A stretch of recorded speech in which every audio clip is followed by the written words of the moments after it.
And so, Quentin, if you could just provide a little bit of background on Major League Rugby and kind of set the stage for the discussion. Yeah, of course. Well, first off, thanks for having me on, For sure. and I'm really excited to have our conversation. Kind of give like an overview of what the Free Jacks are and what the MLR is. Major League Rugby just started 3 years ago in the U.S. And one of the things I find pretty funny when I tell people that I play professional rugby, they're like, "Oh, I didn't even know we had that." So it goes to show that we still got a long way to come to be compared to NHL or NFL or whatever sport you follow. The Free Jacks, they were an expansion team. They started back in 2019 where they had this exhibition season where we played in the Cara Cup, and having like a rich Irish history and culture in Boston, we decided to put together this exhibition season where we flew over all the top academy teams from Ireland. So these big powerhouses of like Ulster, Connacht, Munster, and Leinster. Basically got our butts kicked for 6 months, but nonetheless it was a great experience just to, for myself, experience what Boston was like a city and the people and what high level rugby was. And with the conclusion of 2019, that's when we had our official inaugural season into the MLR where we joined. And unfortunately, that got cut short.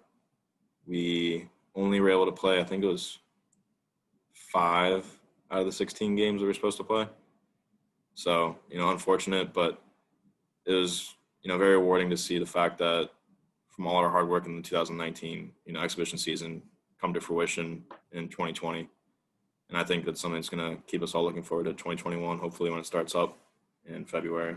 Yeah, definitely. So, you guys are your season runs from when? Is it a fall start into the spring? So without COVID, we were supposed to, I guess, like report to Boston November, December, Hmm. just because guys traveling from overseas and whatnot, they're finishing up their seasons over there. Um, but now that COVID has kind of taken a toll on everything, we pushed the season back into February, and it's going Hmm. to run all the way till August.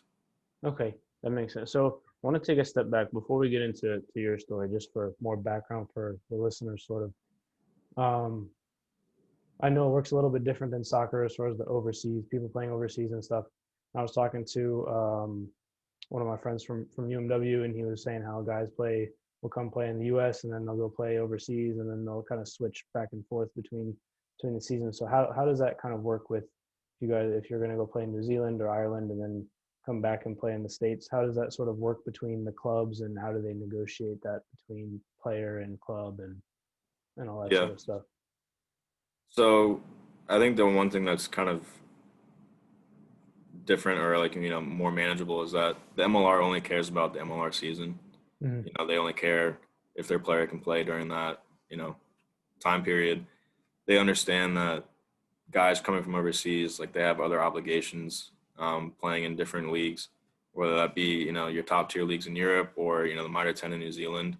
So just like how you have sports have kind of been specified the certain seasons and whatnot, and you have to think also, well, for New Zealand, Southern Hemisphere, Hmm. climate's completely different and whatnot. Hold on a Sure. second. No worries.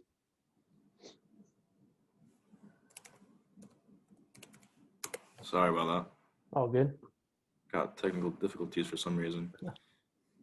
Computer just blacked out. But so for example, like when I went to New Zealand, it was, winter there, Right. but it's kind of weird contrasting because you think, okay, well, what, June to August, you're going to think, okay, summer, just because that's what the US has. Hmm. But over there, that's when they have rugby. That's when they have, winter and whatnot. Hmm. So I guess it's just the way that different countries have organized their sports. And ironically, not ironically, but fortunately, it's kind of just worked out where players can hop from country to country and make their living. Yeah. I think it's the only sport, maybe besides basketball, where it's like that, where the players will hop from team to team, not including national teams, obviously, but where they'll hop from team to team, and the seasons are half the year instead of 10 months like most other sports. Um, so that's a really interesting thing. You probably learn a ton, meet a ton of different people, learn different cultures and stuff. I think we were talking before. I think you spent some time in New Zealand. Is that right? Yeah, it is. So when I joined the Free Jack in 2019, I guess I did enough for them to be like, okay, we want to see what else you can do. So they gave me a 2 weeks notice, and they're like, pack your bags. We're gonna send you to a club in New Zealand.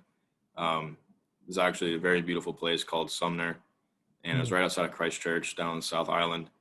And basically, we joined in their second part of the season. So basically, got to be a part of their wrap up, and um, it's honestly just totally a different world down there. Everybody's so nice and welcoming and greeting. You know, they really cherish the sport. And Mm. it's funny because when you think about New Zealand, you always think like rugby must be the national sport, but it's actually not. So that's one thing that I found particularly interesting, kind of surprising. When I was there, though, like it was funny just to kind of be a part of people that were played the sport their entire life, much like how you would probably have played soccer growing up. Yeah. And then we get there and they're like, all right, well, how long have you been playing for? I was like, oh, this is my third season, blah, blah, blah. And everybody's kind of just like, well, no, that's pretty interesting. We don't know if you're good or not. So I think it was definitely funny when I had my first practice. Like I was sweating beads because I was like, I better not drop a ball. I better not do anything stupid Yeah. because, I came here to play and I want to be a bench warmer and kind of just waste my time in New Zealand not playing on the field, Hmm. but being like a practice dummy. But obviously things went really well and got a lot of good playing time and got to learn as much as I possibly could have and probably could have, anywhere else.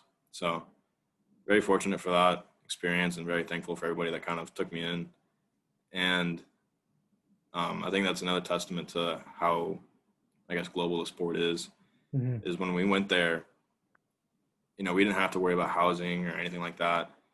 You got set up with somebody from the team and Hmm. basically like they sponsored you for like the rest of the season. So like when I got there, I was fortunate enough to live with the club president and his wife, and you know, they just made it basically like a 3 month vacation. They're like, all right, whatever you need, blah blah blah. Like here's food, just make yourself at home, but just make sure that you play well on Saturday. Yeah, Like you that was better like all they cared you about. better play well. You got to go home to the Yeah, club president. exactly. It's So pressure.